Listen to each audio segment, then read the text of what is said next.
Hey everybody, so for today's video, since it's April 1st, I thought it'd be fun to do something funny. I used these AI story generator websites to just generate a long story.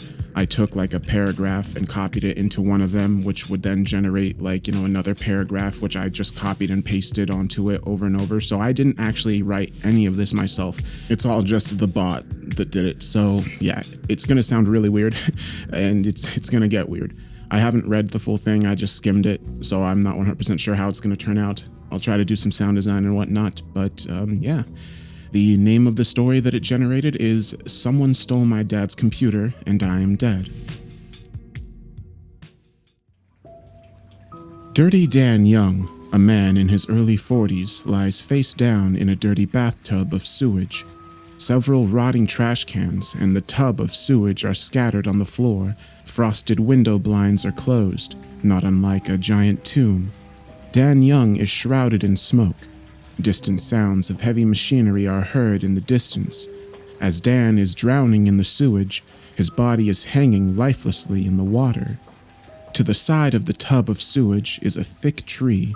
It starts to rot. The toilet seat continues to rotate in the middle of the tub of sewage. A tug on the tap breaks the flow of sewage. Water is quickly flowing out of the drain. The seat and drain begins to come apart at the last minute. The seat breaks off and falls down on top of Dan. The sound of old people vomiting and laughing outside can be heard coming from the drain. The seat slowly comes to a stop. A hand then grabs the seat and pulls the seat up. An old man, Sam Talkman, emerges from the drain. He is a large man with wizened facial features. His thin face and dirty blonde hair is covered with a filthy smock. The tie that Sam wears holds a tie clip. His tie looks like a scarecrow's head with its hair slicked back. The dripping sink stops dripping. This story happened a few years ago, and it still haunts me to this day, but I think you guys will appreciate it. It was the summer of '96. My best friend had just started high school that year, and we were both really excited about starting our first real job. We got a new place to live in after graduating from college in the summer of 2012. I moved into my own apartment with him around this time so he could work on his computer for most of the day. He had recently gotten a job at an IT company that specialized in providing support services for large companies, including some very big ones. The office we were working in, which is actually located inside one of those giant buildings right in front of our apartment, was an old warehouse converted by some poor construction company back when they first started building these gigantic concrete structures. It had no windows or doors except for what looked like two tiny holes cut out of its sides that led down to a series of stairs leading up to the main floor where everything was. He lived there alone because his parents never really got along well and left often. One night, we were sitting in his tree and talking about how our lives would change if we ever had kids. It was just us two at that point, since neither one wanted kids or pets. The next thing I know, I'm getting phone calls all day long from random people asking if they can babysit their kids. Of course, I said yes. They were always nice enough, not too pushy about it, which is why we never really talked much about it.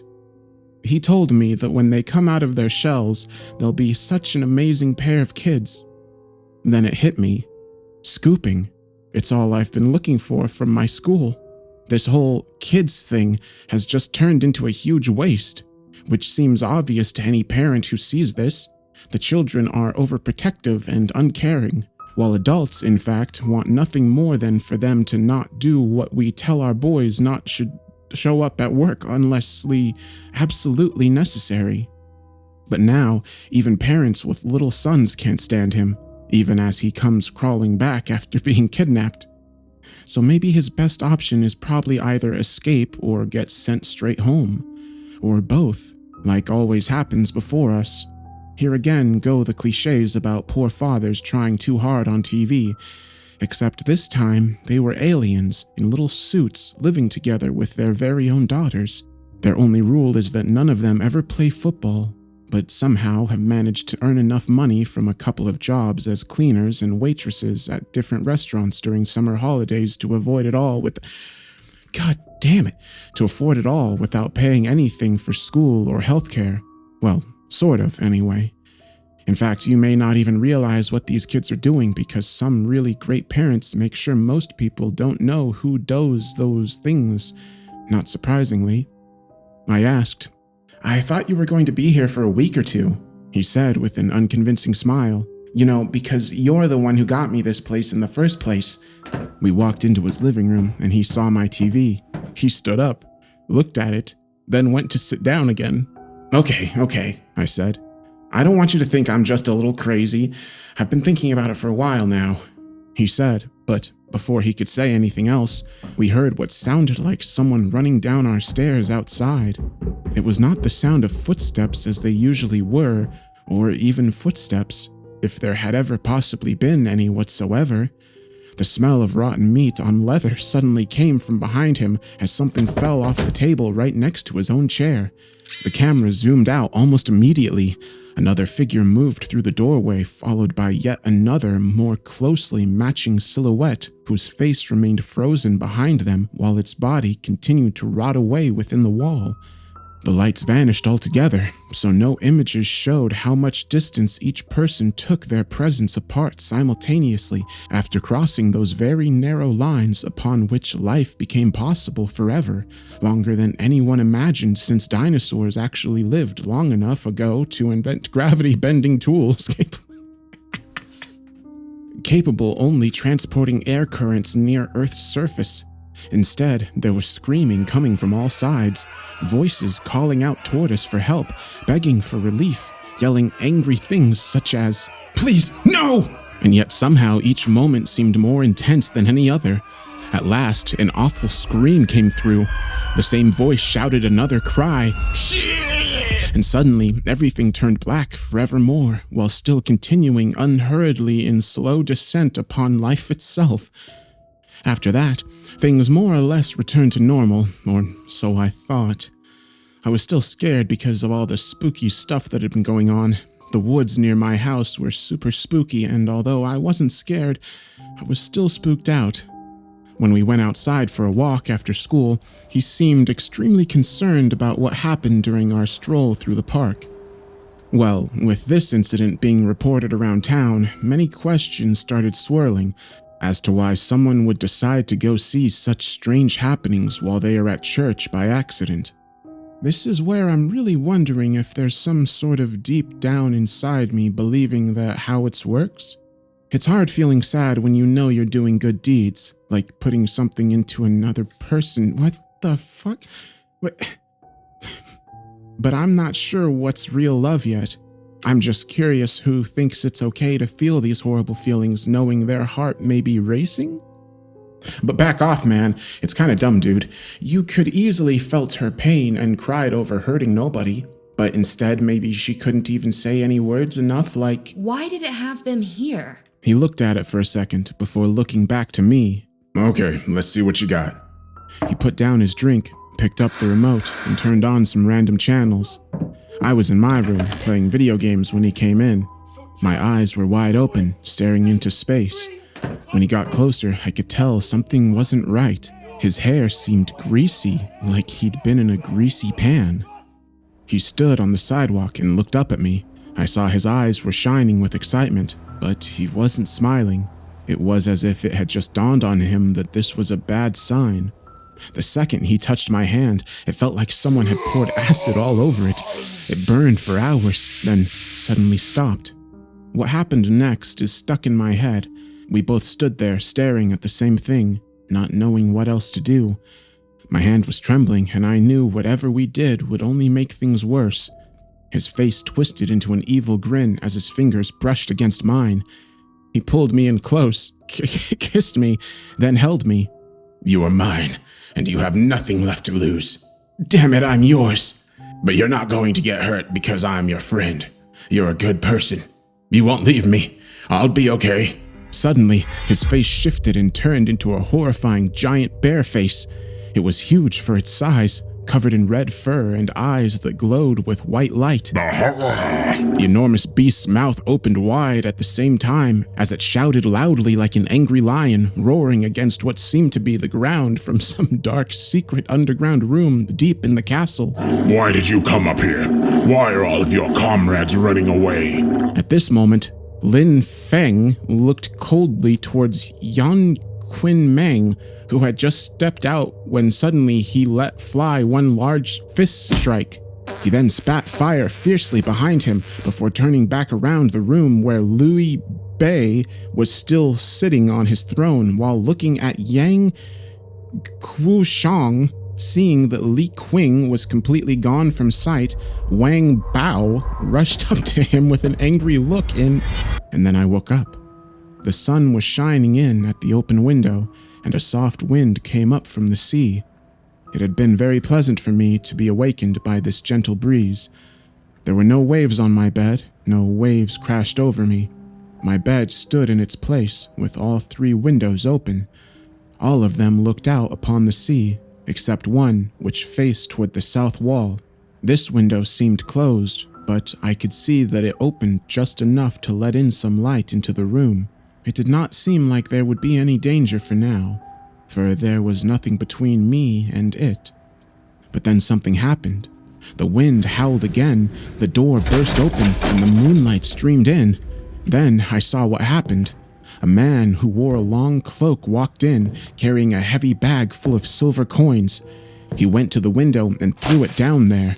He then turned around, picked up his bag, put it under his arm, and began walking away. He did not look back.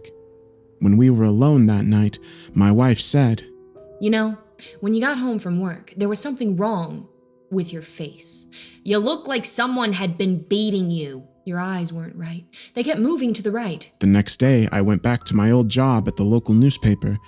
I found that they were in possession of all kinds of information about me, including some video footage showing me throwing something into an open garbage bin after breaking things. A pile driver will see this as threatening behavior. One supervisor told us later. Another confirmed. Some police say Michael is mentally unstable. I was in a mental hospital for almost 2 months, and when they finally got to me, they were only able to get my initial statements of the events that took place on March 16th, 2006. The last thing I remember before passing out was seeing a white van pull into the parking lot at 7:30 p.m. It had been raining all day, but it wasn't enough to drown me out. When the sun came up and the rain stopped, I woke up. My eyes were still swollen shut. Everything seemed foggy, like I didn't even have any sense of time. For a few seconds, I tried looking up, but couldn't seem to find the light. Then it hit me. It had been hours. I don't know how long I slept, but that wasn't what bothered me. What did bother me was the horrifying alien face that was looking at me from behind a tree in the dark tree line of the forest near my house. It looked like it had been carved out with some sort of sharp tool. I ran as fast as I could back to where my car was. There were no cars there, and there wasn't anyone around. The only sound came from the wind blowing through the trees. As soon as we got home, I told everyone what happened. They laughed for about an hour, but they also were looking at me from the dark tree line of the forest near my house. I couldn't see them when I looked back, and it scared me. But what really got to me was their eyes. Those eyes with that black iris, like the eyes of some creature that had just been killed by its own kind. Those eyes, I can tell you that the ones staring into mine are not human eyes. And now I'm thinking, why am I still alive and why haven't I died yet? Are they watching me? Why aren't these people going to kill me? The answers are staring right back at me. I knew I had to go back to those alien woods and crawl around in the dirt to find my answers, but now it's too late.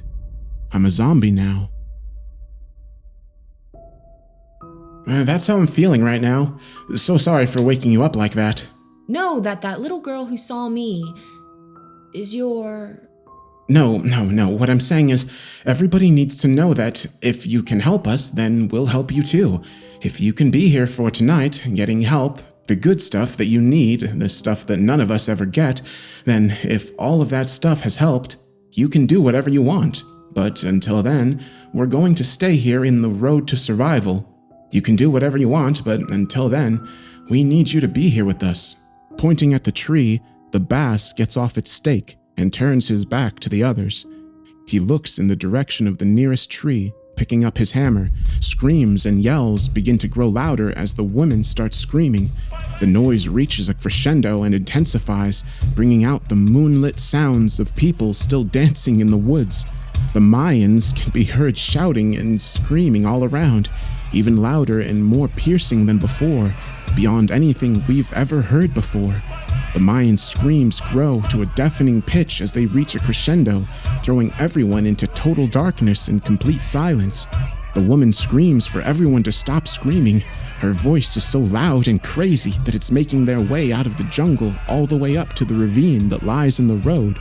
She pulls herself onto the rock, barely making it to the clearing, her body crumpled in a heap, completely exposed.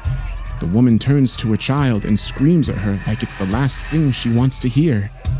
And to the kids that are not too drunk to have heard what just happened, those that won't stop screaming all the way to the edge of the ravine, but we can hear the people's terrified cries now, as if suddenly awakened. They're seeing what's going on, fear and confusion, with many of them realizing that there are people around. Some of them walk off in the direction of the tree where the screeching is coming from. Others run for their lives as teenagers start coming out of the woods, tripping over themselves trying to make it up the steep hill that is slowly getting further and further away from the small camp. Some run to the opposite cliff, hiding behind it to see what's going on. When a single limb is shot, an enormous and loud kick sends up a small waterfall down the side of the ravine at them that smacks into the road. The woman looks at the tree with terror, the little girl at her feet. She knew what's happening. The terror is dissolving away. It's gone. She is realizing that the people are coming for them, and it's over. Faintly, the metallic clicking of a metal as a gun is heard as, like another gunshot. A strange white light with an invisible arrow flies from the darkness. Then, another, loud and fast as a flash of movement in the slow and dark of the dark room. The woman screams. In fact, I went out there at night while everyone else had gone. All I had was a lighter. She knew I'd go out and I wouldn't do anything crazy. She saved my life, and I know it's not every day that I meet an angel. Not all of them are put there for a reason. It was a banged-up VW bug. A pretty blonde with the face of a newspaper, prettier even, sits next to me in the passenger seat, a cigarette in her mouth. She says nothing, but we're both aware of how stoned we both are. The blood running from her nose gives it a serious look. She reaches for the letter. Did you read it? Her hands are shaking. She just stares straight ahead, as if paralyzed, as if she can't believe what she's looking at. Whatever goes on in her head can't hurt you. The paper that sits in her lap continues to flip through. She suddenly sees something, a woman staring at her from the corner of her eye, a male voice next to her. It's very obvious she's hearing this. His voice trails off. She continues to drive, and she sees one thing, the woman's boyfriend. His head shot to the side, a hand on his shoulder, taking care of business, wearing a cardigan, an old sweatshirt, a white work blazer. He looks at her, smiles at her, waving. She waves back, trying to keep up a fake facade as he comes over to her car. He opens the door and stares at her for a long moment. Finally, he walks over to her, turning his head and staring. She gets out of the car, passes by his car, turns around, and walks towards him. We don't know what she says in her eyes. When he sees her, he looks as if he sees it for the first time, and if there is an illuminator in the corner of his eye. He then turns his face towards the dark woods, as if the light of the night before strobe light could greet them. The only night before were before. He brushes past her without making a sound. As she walks into the dark, the truck disappears. No one in sight. The lights fall. There's nothing left in the world to stop her. Then, again, the light comes on. She walks toward him, her body moving as if she knows that whatever he is, she's seen. She knows it'll never come after her. He takes her hand and kisses it on the lips. Sounds like nails on lips. And then stops at the base of his spine. As she pulls away from his ribs, slamming her other hand and drops her head. From behind him, and it, as the funeral is over, she's face pressed against the steel exterior of his body. There is no remorse. She doesn't cry. He draws her bare hands up to her face and tries to see her face like an angry child and turns to her eyes. But she is gone.